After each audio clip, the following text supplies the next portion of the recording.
Hey, what's up, team? It's Sherman here from Geek Psychology. So I was playing Dungeons and Dragons the other day, and I got to thinking about how it relates to life, as I like to do. And so I decided that I wanted to share some of these insights with you in this video. And I say some insights, but it's really just like one insight wrapped in a bunch of others. So everything emerges out of many factors, many systems, many things working together. You don't just wake up one day rich and successful with a boyfriend or girlfriend and like completely ripped. It's not just like a switch that happens or a lottery ticket. There's no magic key that just unlocks it. Sorry, But your success and your failure even come from this idea of like many different things working together. So imagine this.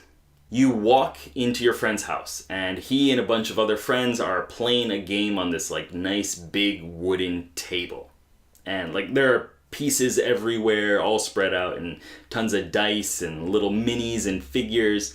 But you don't know how to play. You don't know really what they're doing, right? They're just apparently fighting things. Dice get rolled, bad things happen, good things happen. People get excited, some other people get kind of salty. And even if you were to join the game on this level, you don't know what the characters do. You don't know what they're capable of, and you don't even really know the goal of the whole game. And I feel like a lot of people live life like this. It's just random, uncontrollable events that impact them.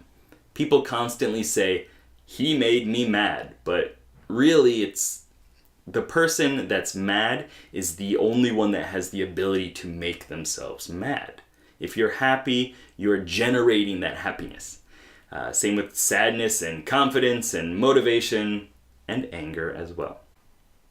So some people just go through life as this impartial observer, like an NPC. And I was once one of these people, so I do remember it. And still, every once in a while, I go back into this mode and I have to kind of snap myself out of it.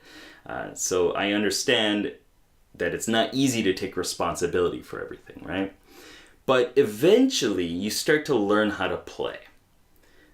You learn the rules of the game, and you learn what your character is good at and what it struggles with. And you're going on these quests, using your strengths, defeating enemies, dragons, maybe even making some mistakes. One time I remember that I had my character leave it up to the fate of a coin flip whether poor Uli would live or die for abandoning the group out of fear. And he died. But I felt bad about it, and I learned from it, and so did my character Karaz. It changed him. And this is what happens when you start learning about personal growth and your personality type as well. You're not a spectator anymore. You're not just watching the game as it plays out itself. And even if you do leave some things up to fate, you do it with intention, because that's still a choice. But you wouldn't have been able to do this if you had never seen the game. You wouldn't be able to think deeply about your intrinsic motivations if you had never lived. And I know that sounds silly, but it's the first kind of nested layer in this dungeon of emergence. And for me, this is where the cognitive functions come in, especially using the RPG model that I like to use to understand the psyche. Each mental process has a character, class, or archetype connected to it. So you can see yourself as playing a character and having these 3 other characters in your mental questing party.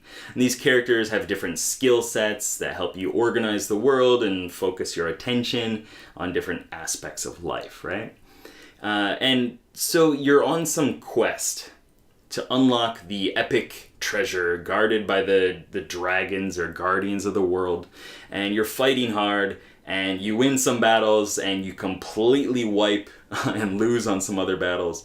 Maybe you're just not strong enough yet, or maybe the quests are still a little bit too high leveled. You look over at your DM friend over there behind his panel, and he's surrounded by minis and dice and paper or laptop or whatever, and he's laughing. And then you kind of zoom out, And you see that he created this whole world.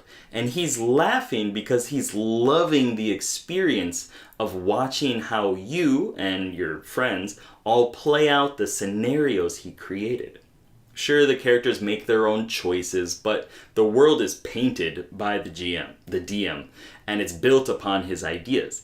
And the dialogue, the story arcs, the little intricacies that pull you towards your next actions are there from the DM.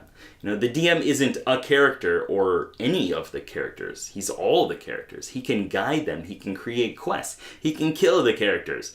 And if the characters die, it could be because things are not structured well enough for them to succeed. Or they're not using their talents correctly. Or he's an asshole. Then you get the realization that you, like the DM, control your mind. You control your brain, your emotions, your actions. And you don't have a personality type.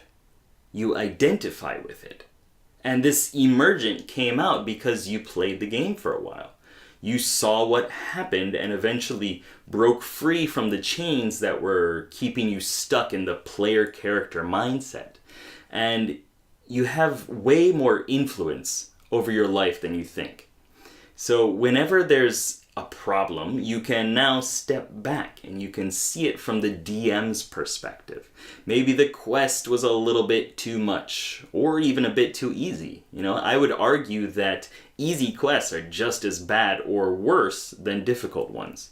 We gain nothing by plowing through minions to get some underleveled item. Where's the heroic nature in being comfortable? And that's boring. So by playing as the DM for a while, you learn some new techniques to keep things interesting. And you balance the difficulty and the reward. You expand the territory, the story, the world. And you have the freedom to create whatever kind of adventure you want. What a great feeling, right? So you can encourage movement from zone to zone, area to area, helping the players level up, just like you can with more awareness of your cognitive functions and your vices and your virtues and defense mechanisms and childhood wounds and fixations. And the DM mindset is like the true self, which combines the character's ego and everything else that isn't shadow. So you don't identify with anything or anyone as being you when you're the DM. You have the freedom to transform yourself from unembodied characters that just populate the world to characters with thoughts and motivations and actions. Then you can zoom out to the creator level and design the world. So that's where my mind went. I actually noticed about 5 more levels within and kind of past this, but I guess I'll leave that up to you to explore, and I'll put them in the notes for the Patreon section, but I think just keeping the 3 levels, Observer, Player, and Dungeon Master, in mind will give you some real power over your life.